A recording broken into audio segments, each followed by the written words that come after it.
longer I've waited, the more that I've tried. All the years that I've wasted trying to find it. I have wanted to travel to Newfoundland and Labrador since I was a little girl, and it is because of a man named Sir Wilfred Grenfell. Dr. Grenfell not only impacted the lives of many thousands of people who lived in the farthest reaches of Canada's Maritimes, but of the men and women who volunteered to join in his life's work of providing services to those in need. In 1937, my father was one of those volunteers. His stories of his summer on Spotted Island, Labrador, have inspired and informed the life I wanted to lead. He is the reason we have come. Early blue What time is it? 7 o'clock? This is the lineup for the ferry that leaves at 11:45, but somebody said yesterday they took the ferry and it left 45 minutes early. all covered in gold. We think we made it past the measuring because we are really close to being over 20 feet. But I forgot what the difference in price, but it's a fairly large amount. It's because we have the trash-roo inside. No smoke in my eyes, I can hear the wind chiming. It's always been you in the back of my mind.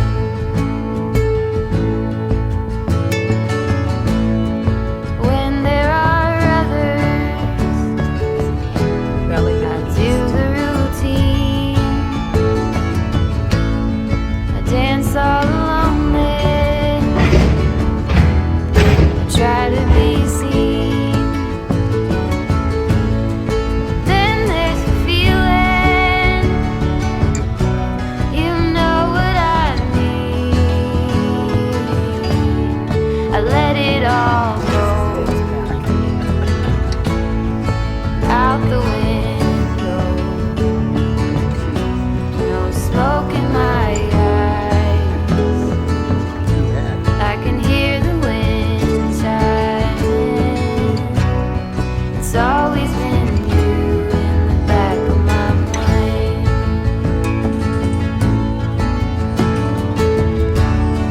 Let it all go out the window. No smoke in my eyes, I can hear the wind chiming. It's always been you in the back of my mind.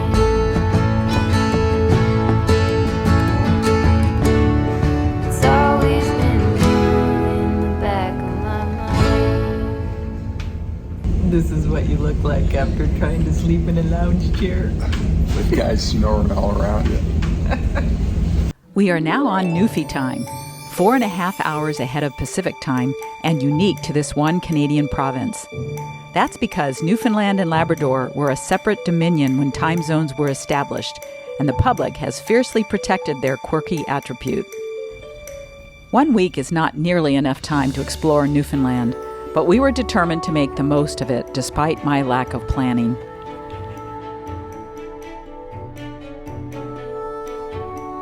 Our first stop was the visitor center. It opens just in time for everyone getting off the ship to stop and grab maps and information. Adventure is afoot, John. It's gorgeous here.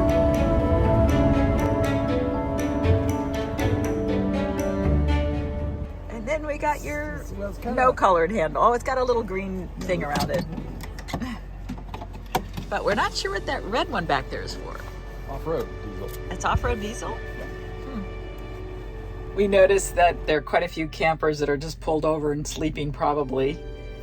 And John is super tired, so I'm going to drive for a while, but we don't have very far to go to our campsite. Gas Buddy is not accurate up here. Gas Buddy doesn't show diesel along this route, but here's an Irving with diesel. And it was suggested that we fill up every chance we can because sometimes they run out of fuel. So we only need a few liters here.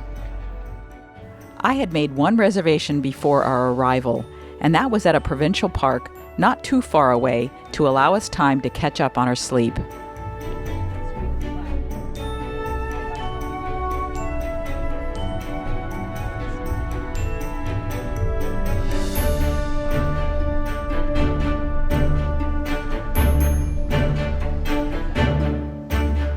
We're going to check out our campsite.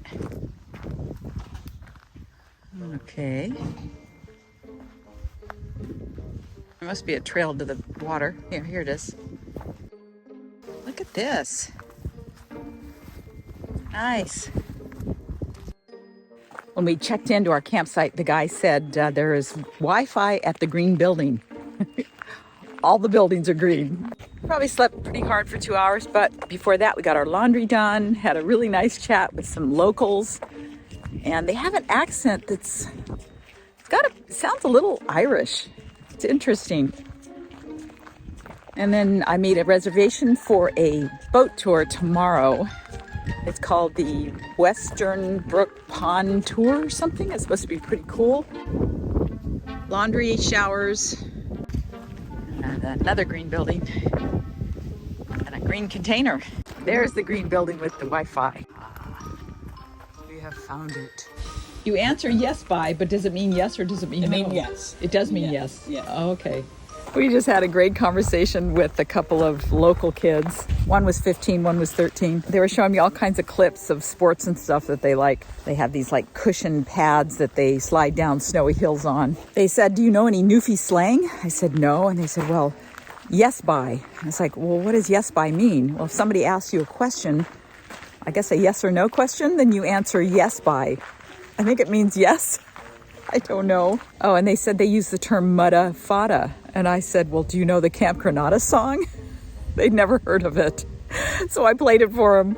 Now they know they've actually taken it from the past. They showed me some video clips of something called the slush cup that they have here.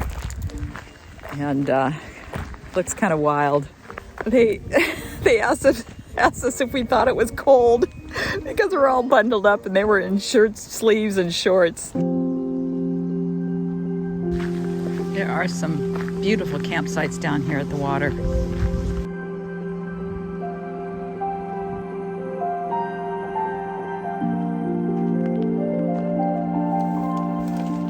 6 o'clock. Gotta get up for our boat ride.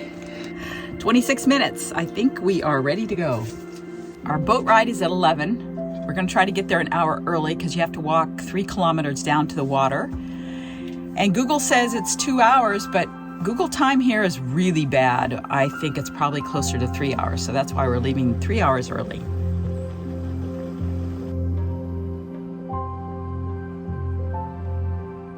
A little bit of dragon's breath over there.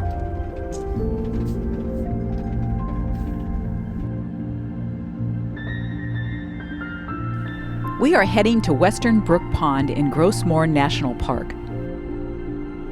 Running into a fog bank. Slow down for moose. Grossmoor is an outlying part of the Appalachian Mountains, formed 1.2 billion years ago and stretching the length of the island's west coast. Western Brook Pond is a freshwater fjord carved by glaciers between 25,000 and 10,000 years ago. The water is so pure, it is given the highest purity rating available for natural water bodies. What is a lot of signs here? Better read fast.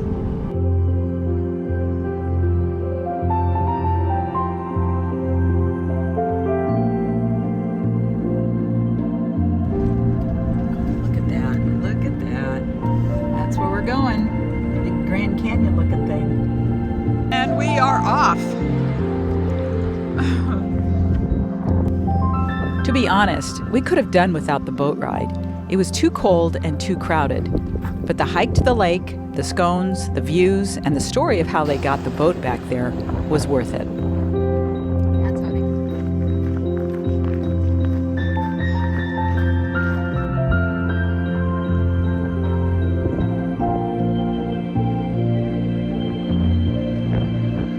Got here in plenty of time. And have a couple scones. Took us 30 minutes to do the walk down here, but we were walking pretty briskly.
When I'm reserving campsites online, I generally just throw a dart at the map and pick one. We felt like we hit the jackpot at Greenpoint Campground. 7, not bad at all. Look at this site. Wow, it's incredible. Not bad. This is like the Northern California coast with colorful houses. How cool is this?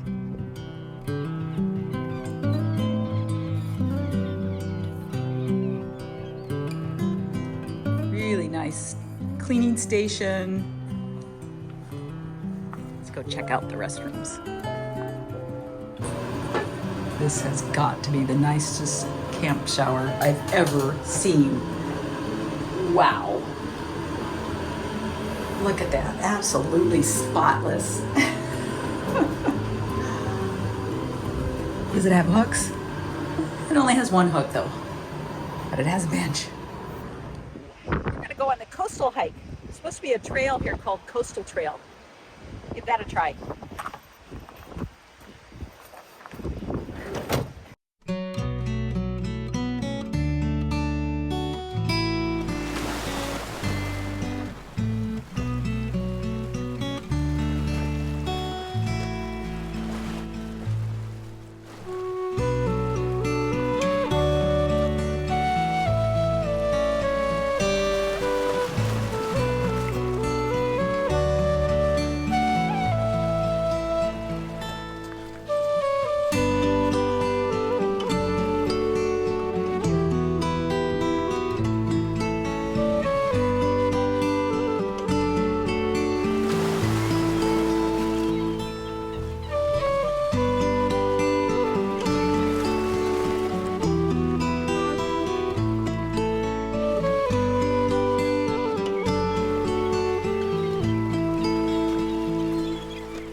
Out of the oven. That thing is freaking hot, so be careful. Let's let it sit for a few minutes before we cut into it, okay? Okay, dude? And counting. And getting ready to shut it off. And here I am with the knife. And she asked me about the whipped cream a second ago. Oh. Okay. Are you gonna have whipped cream? Is the Pope Catholic? Okay, we'll let it sit.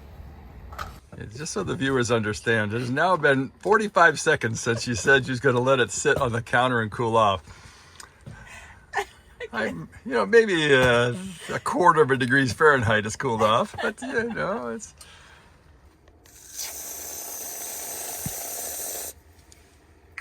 We camped here at Greenpoint, site number 7, if you're interested. And we're going up, all the way up to St. Anthony. From Greenpoint to St. Anthony is 208 miles of beautiful, windswept coastlines, small fishing villages, monster piles of lobster traps, wood stacked waiting for winter, a few gas stations, and an abundance of potholes. Fixing potholes. Hopefully they're fixing all the potholes in front of us.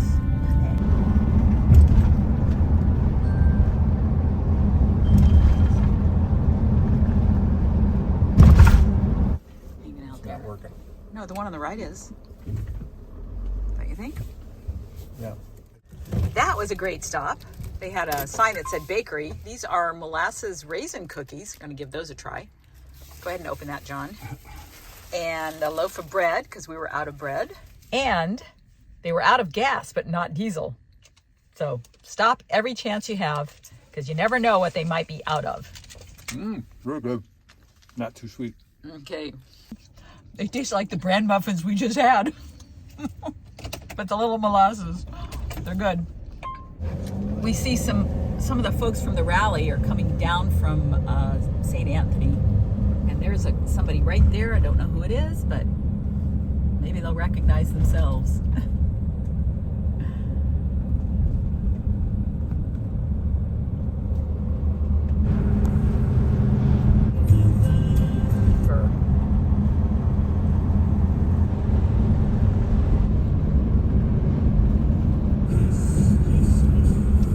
Is that an ascent?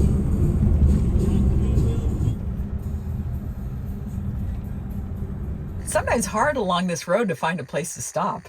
We've been looking for a long time, and I'm checking the map and looking at all the little turnouts, and finally we found this little spot. It looks like a little rest area, but it's not marked, and you don't see a sign when you're coming up. It's just weird. So just a word of caution that they're probably want to check out places like church parking lots, or and there aren't any turnoffs for the beach, so it's not like they have lookouts or places where you can stop and explore.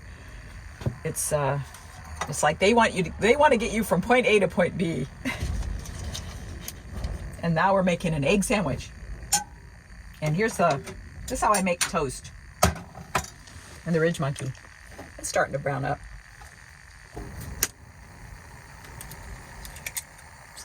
Better open a window. It's starting to smoke. Perfect. Thank you.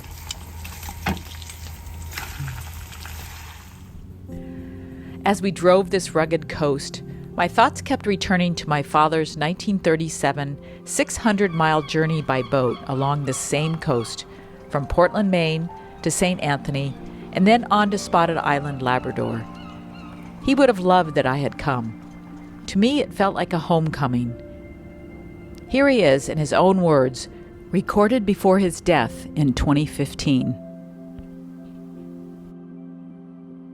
When he came and spoke, honey, it was magnificent. You couldn't hear a pin drop in the place.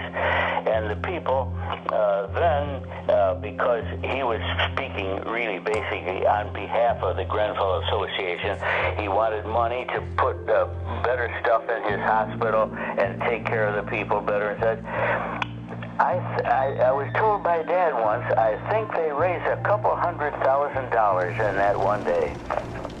That's the kind of guy he was.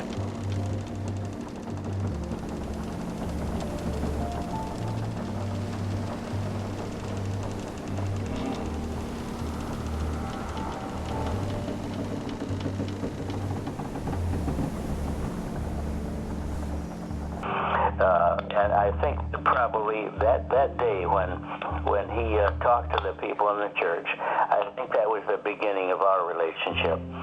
And then Dad and Mother had known Louis all independently, and I don't know exactly how she got so interested in Grenfell, but she personally must have given him, I'm going to make a guess, at least $10-20 million, which he used for equipment for the hospital and such. And I guess I told you the story of being at the dinner table with my mother. I don't think my father was there. And at Mrs. Hall's house. And also present were a couple of her nephews. And that's the time, all unexpected at the table, she said, would any of you boys, because there must have been 3 or 4 of us, would any of you boys like to go up in the Labrador this summer?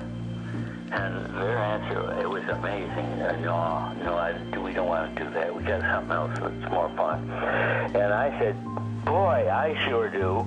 I can remember. I was so surprised at an invitation like that I probably spoke too loudly. But at any rate, that was the beginning of my trip. John, talk about a small house. The single room was 13 by 12 by 8.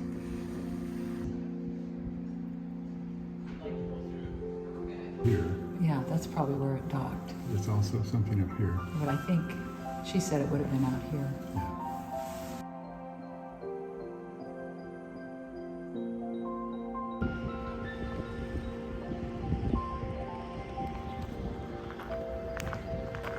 He started medical school the year that Grandma was born. It's a wonderful porch.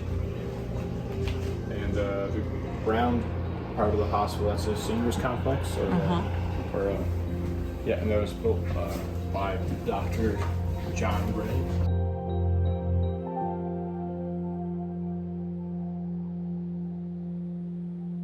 Later 1910, 85% of the house is original, and 15% is replicated to match the time and era that the house is built in. There's plenty of original artifacts in the house, like everything on the mantle over there, and the stuff in that case in the corner over there. And there's the original silverware set that the Grenfells used on their wedding night in the dining room. So you guys can have a look around the house. If there's any questions, I'll make fantastic. That's amazing. Wilson, his son, and his grandson. Albert Schweitzer. King George VI and Queen Elizabeth. Wait, Woodrow Wilson with whose son-in-law? Woodrow Wilson's son-in-law. Uh-huh. And Woodrow Wilson's grandson. Oh. So Grenfell's best man, and Sir Wilfred was his. He was also the godfather of Junior. Huh. George V, he granted Sir Wilfred the honor of being a member of the second class of knighthood in 1927. And then good old Teddy Roosevelt to Dr.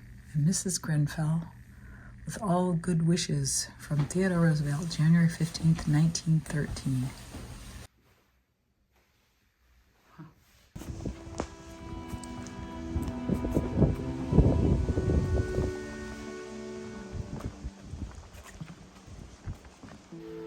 Real joy comes not from ease of riches or from praise of men, but from doing something worthwhile.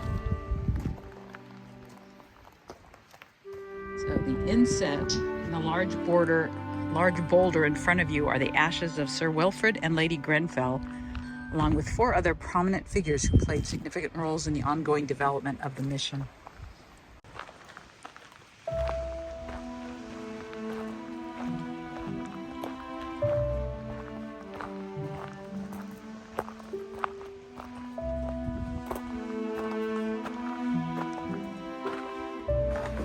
People seem so possessed to cut down all the trees. We do our best to save ours, and we dote on these winding walks, which are an innovation.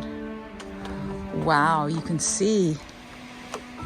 John, look at this picture. It shows what it looked like.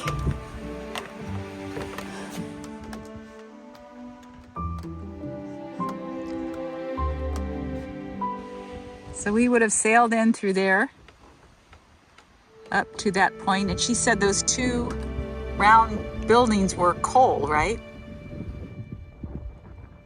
Those two round, see the red roof is the museum, and the two round things were for coal. Staff would come and enjoy the view and have a quiet cup of tea. Destroyed by fire, and the cornerstone is all that remains. Okay, so that must be where he's buried. After such a deep dive into the personal significance this journey has meant to me, I'll cap this week's video here. But I hope you'll come back next week for part 2 of our Newfoundland adventure and a prologue to my father's story that in some ways became my own. We're all building bridges slowly.